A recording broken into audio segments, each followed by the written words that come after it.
yemin kurşunlarım gelirken arka mahreme düştüm de yerlere bir of demedim.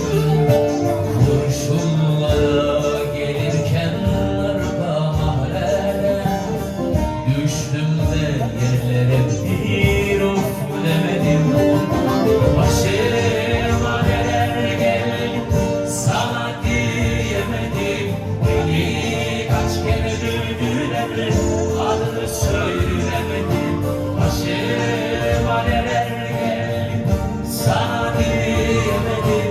Beni kaç kere dövdüler adını söylemedim. Of of of of of of of yıkılsın ev.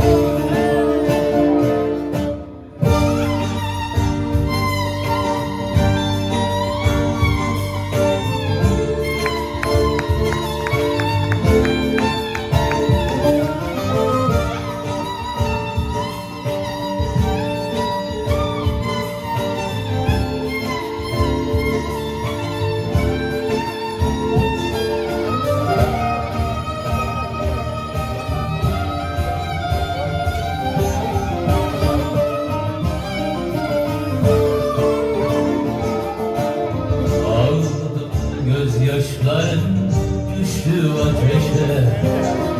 Ben de bir kimseye söyleyemedim. Bağıra bağıra yazdım seni içime. Bir kez olsun yüzünü güldüremedim. Bağıra bağıra yazdım seni içime. Bir kez olsun yüzünü